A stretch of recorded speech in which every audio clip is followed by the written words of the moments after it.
again, my name is Merlynn Watanabe. I'm the Programs and Operations Manager at Think Dignity.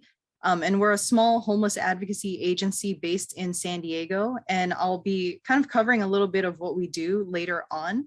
But what I really wanted to start off with was our national statistics. I think you've already seen so many readings that talk about different numbers on how many people experience homelessness in the US, and it changes often. It's really difficult to find out how many people are experiencing homelessness, because homelessness can be defined as someone who's couch surfing, someone who's staying at motels, someone staying in their vehicle, staying with friends or on the streets.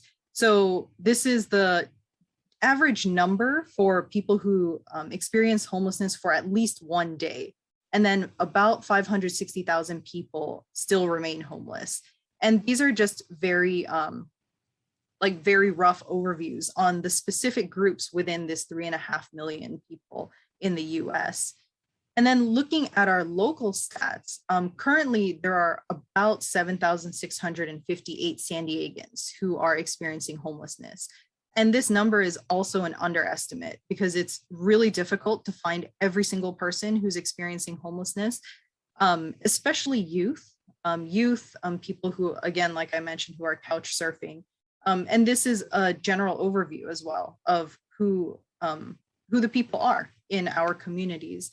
And the full report is in the Regional Task Force's 2020 point in time count. And that's where you can see the full breakdown of the demographics and the people who are experiencing homelessness in San Diego County as a whole. So one of the things that as an agency working with people who are experiencing homelessness, one of the first things that we recognize is that there is a very large stigma on homelessness, right? And probably one of the first conversations or the first thoughts that you've had when you've seen someone who appears to be experiencing homelessness, it's usually very negative.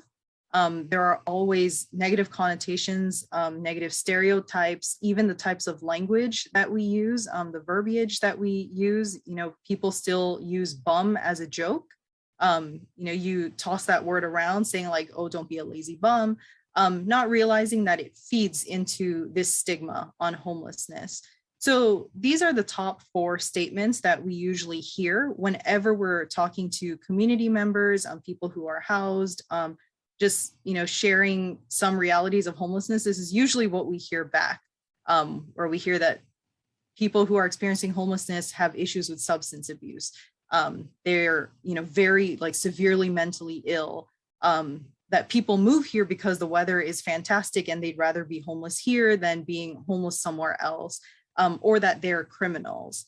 And so some of the things that we found was that the numbers are very different from what we thought, right? And looking at this, it seems kind of large, and it might also seem kind of small based on your perspective.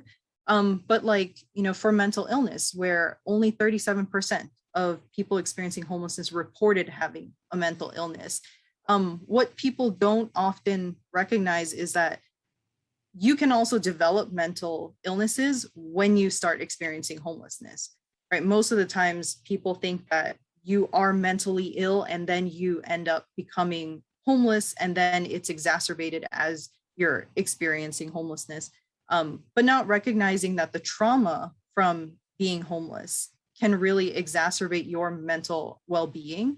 It can negatively impact it, and you can develop a lot of mental illnesses along the way. And then you lose any sources of treatment and any type of support. So it's further exacerbated as you're stuck and going through these cycles of poverty and homelessness. So what we found through our work at Think Dignity, what we found was that the stigma has been driving a lot of the policies and practices that have been implemented in San Diego County.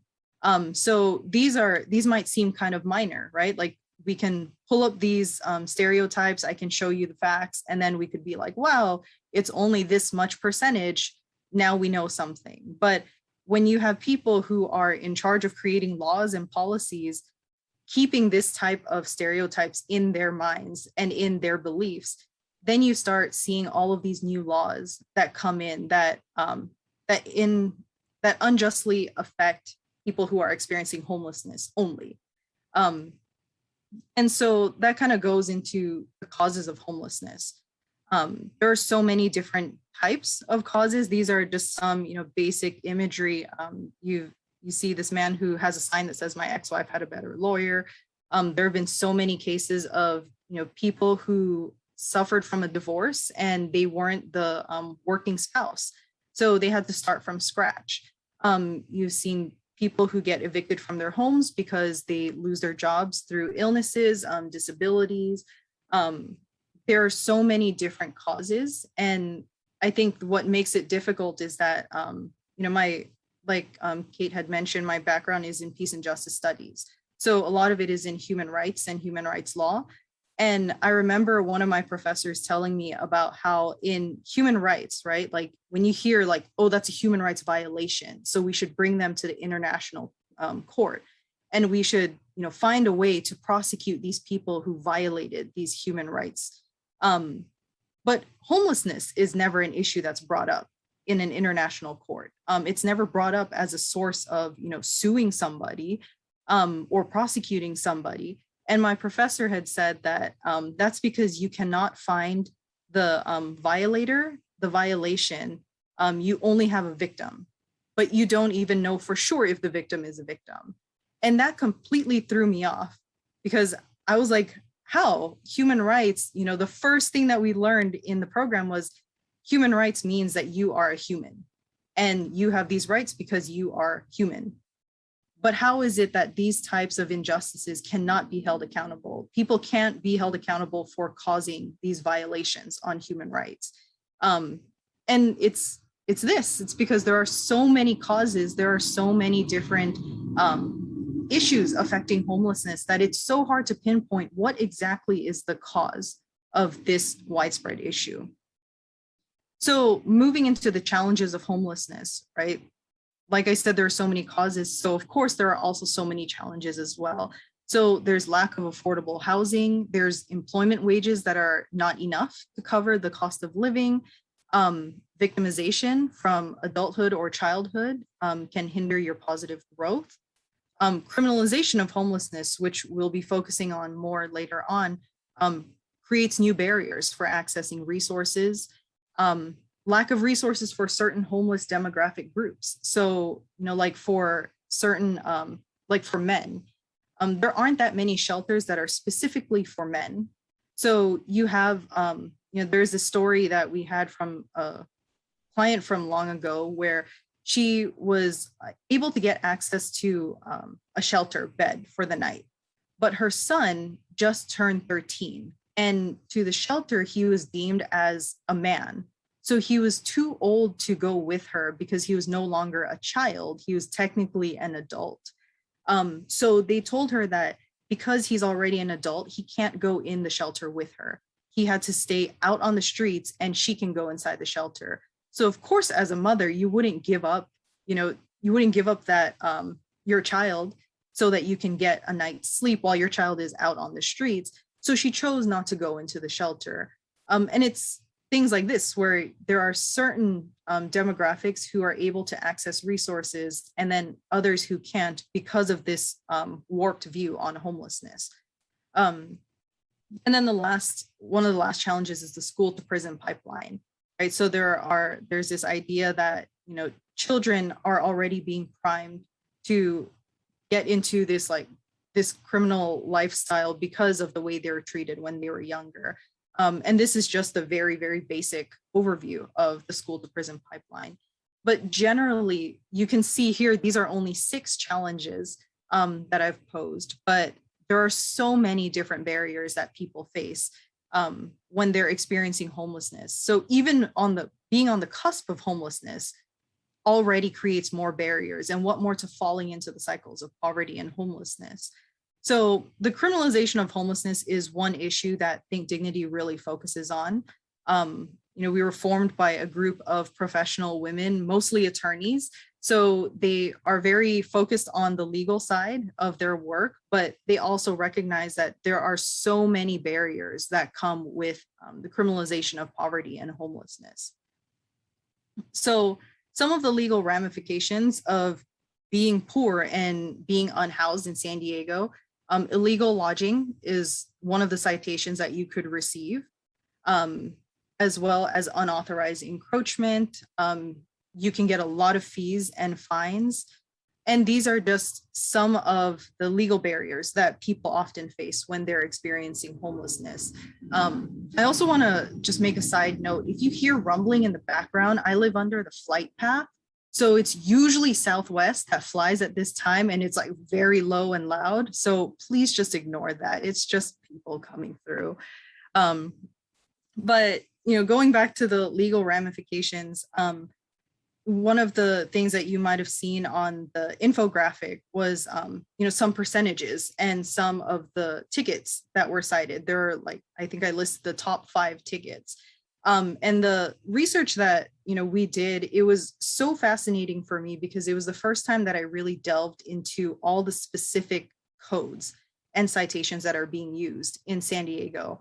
And there are so many, just so many codes. You could be cited for literally anything.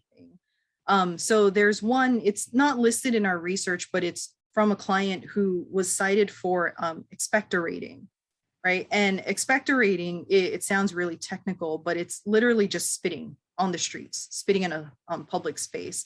So, you can go to a Padres game, you can go to a beach, a public area. You'll see people who, they drink, they spit, they're eating, they spit, and no one gets ticketed for it. No one gets in trouble, no one gets pulled over by the cops, but people who are unsheltered are brushing their teeth on the streets. They spit because no one swallows. When you brush your teeth, you obviously have to spit, and immediately they get cited for it.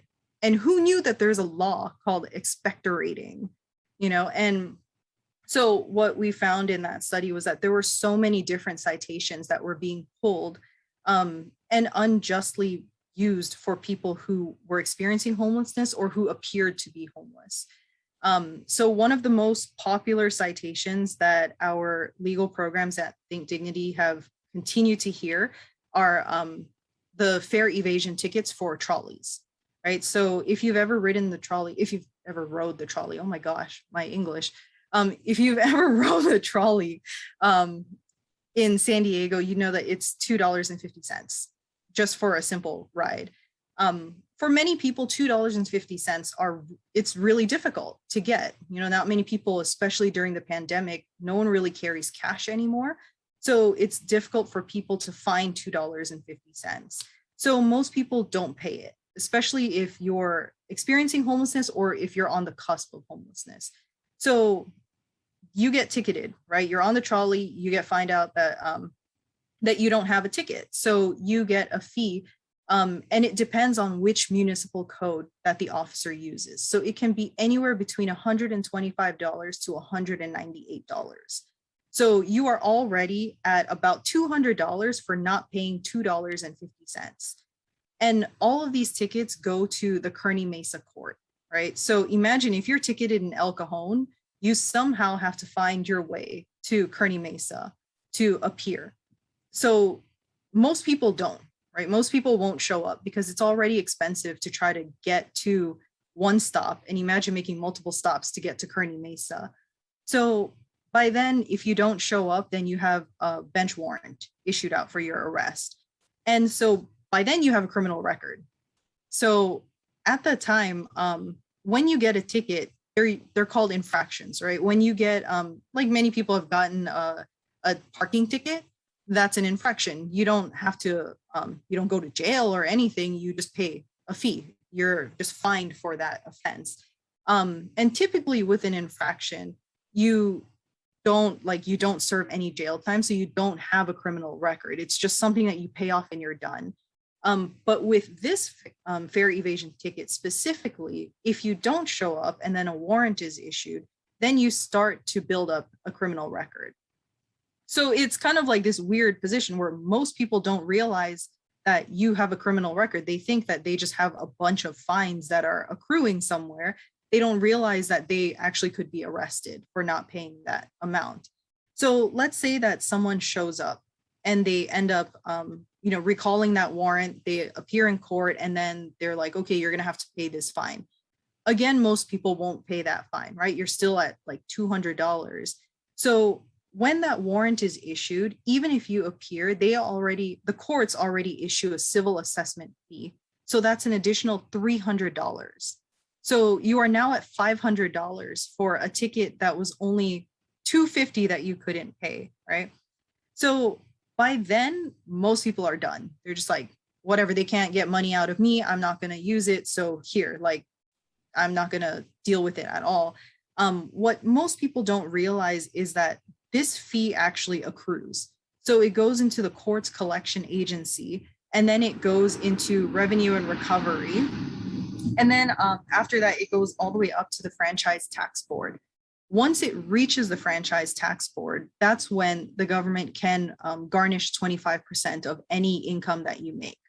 So most people don't know that that's happening behind the scenes. They don't realize that it's snowballed. And during this time, most people are trying to find housing, get a job. And we've, heard people who were able to get housing. They were secured with their housing, secured with their jobs, and then they find out that their wages are now being garnished by 25%. And then you also have, you already have a criminal record built up.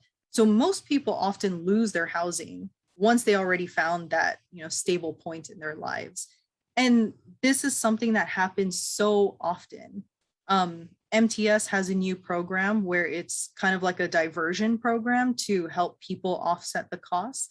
But even then, there's still a very short time frame that people have to meet. They have to put everything into play immediately, or else they're just going to fall back into that whole cycle that I explained. So this is such a dangerous cycle, right? It's something very minor, but we don't realize how much this perpetuates homelessness.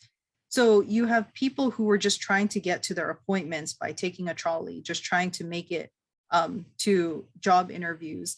And then they don't realize how bad the repercussions are, and how bad it really affects their stability, even in the long term. So this is the type of negative impact that we're talking about when we're talking about the criminalization of homelessness, right?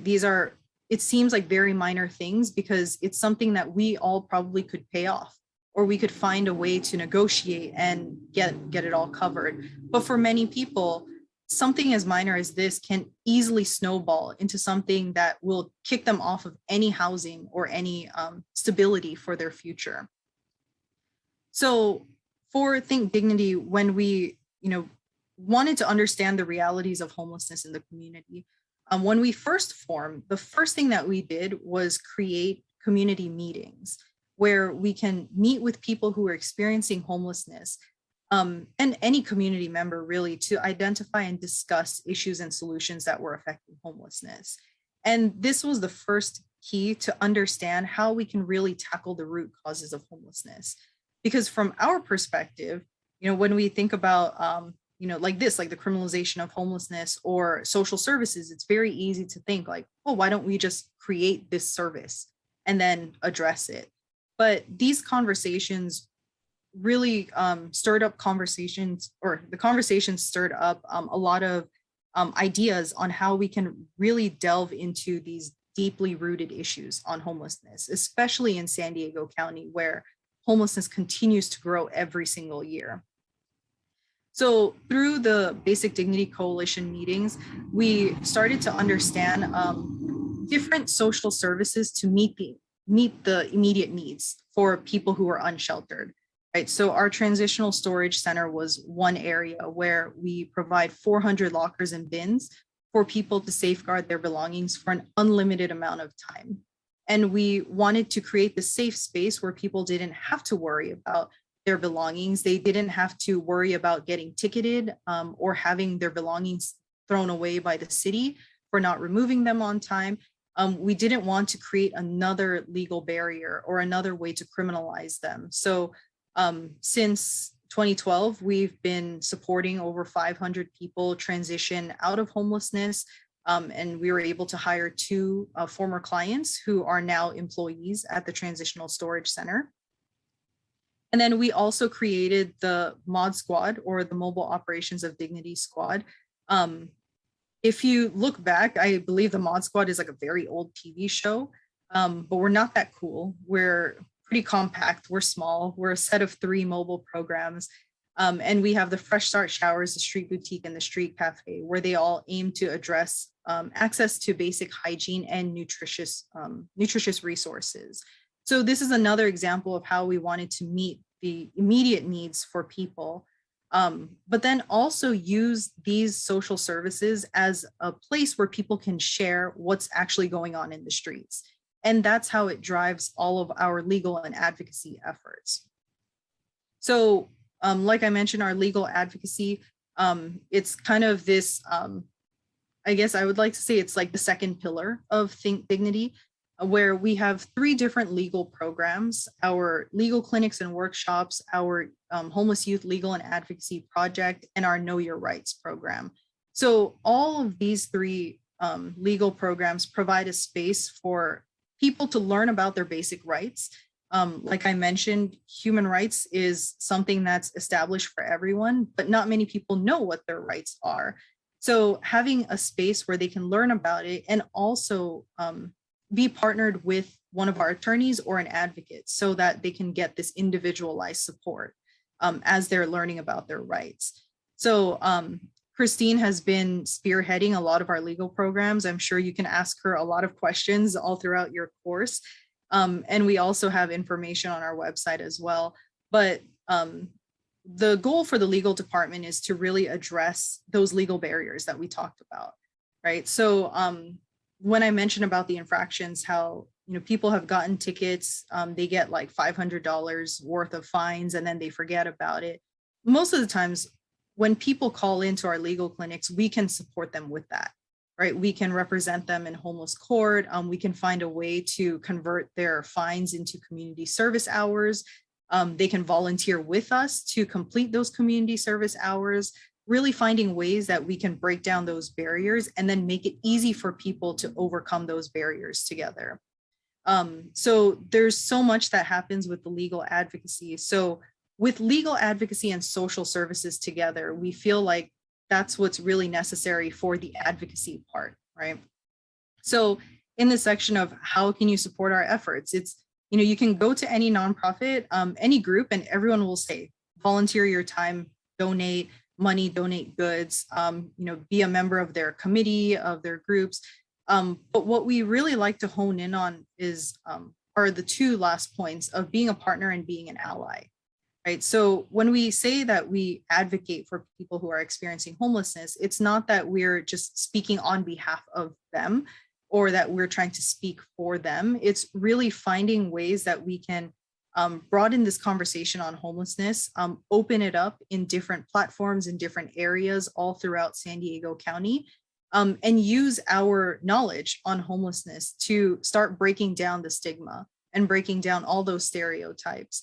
Because like I mentioned, the stigma on homelessness drives so many of the policies and the practices that we are seeing in San Diego County now. So, like some of the laws that were listed earlier, like encroachment is a law that it sounds very interesting, where it's essentially you get ticketed if your belongings are on the sidewalk and it's blocking public spaces. But originally those were used for either sandwich boards from businesses or trash cans, right? So it's these things where, how is it that as human beings, we decided that that's a suitable law for human beings who have no place to go and have no choice but to sleep in public spaces? How did we decide that this is perfect? This is the law that we need. This is what's going to solve homelessness and solve poverty. And it's that stigma on homelessness where we forget that we lose that sense of humanity in people, and we just see an issue and we start placing the blame on the people who are victimized by this issue. So it's so important that when we talk about all of this work and we talk about criminalization, we really look at how we can combine everything. So like with Think Dignity, combining social services to address the immediate needs, but also pairing that with legal work and our advocacy efforts so that it goes hand in hand with addressing the long-term impact of homelessness and poverty.